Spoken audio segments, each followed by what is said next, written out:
In the media and political fallout over President Trump's handling of Charlottesville, we have once again a very leaky White House. Now, this White House has been leaking to the press since the day the president took office. Been all this infighting. A lot of it was blamed on Reince Priebus. He's gone. Sean Spicer had to deal with this. He is about to be gone. But now, with the temperature really turned up, I mean, the media coverage of the president, whether you think it's completely deserved or not, over his handling of the violence in Virginia has been not just overwhelmingly negative, but kind of suffused with a kind of moral outrage. The president was attacking on Twitter yesterday, fake news and all that. But as far as the leaks, what you see here is senior White House officials, without their names attached, of course, trying to distance themselves, not so subtly, from what some of them obviously view as a mess. So here's this killer paragraph in the New York Times. President's top advisors described themselves as stunned, despondent, and numb. Several said they were unable to see how Mr. Trump's presidency would recover, and others expressed doubts about his capacity to do the job. I mean, in the world of politics, leaving aside anything having to do with national security or legalities, those are treasonous comments. You know, you work for a president and you're quietly telling reporters, I don't know if this guy can do the job. I'm numb, I'm despondent, I'm depressed, I'm about to throw myself out the window, all in order to make themselves look like they don't want to be associated with what the president had to say about blame being on both sides. And yes, he condemns neo-Nazis and white nationalists, but in the president's view, some of the counter-protesters, some of whom did engage in violence, are also culpable. In my view, that's a false equivalence to put some of these counter-protesters on the same level as neo-Nazis, white supremacists, KKK types.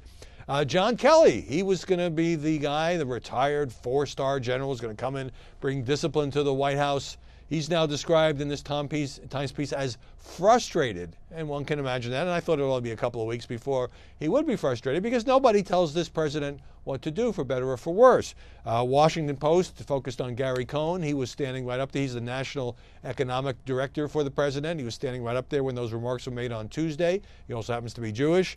And those close to Gary Cohn described him as disgusted and frantically unhappy, although he did not threaten to resign. This again, according to the Washington Post. The other person making big media news here is Steve Bannon, who ended up giving an interview, at least it was presented as a phone interview, to the American Prospect, a liberal writer named Robert Kuttner, Progressive Magazine.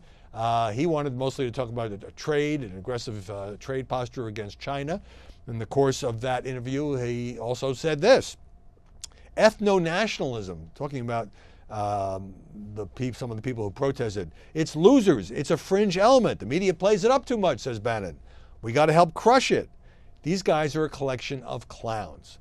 So there was been some talk among some of his associates that Bannon, in the nature of Scaramucci, didn't know he was on the record. Bannon is very media savvy, and he told the Daily Mail, he didn't say anything about it being off the record. He said that his comments to the American Prospect drew fire away from POTUS and changed the narrative.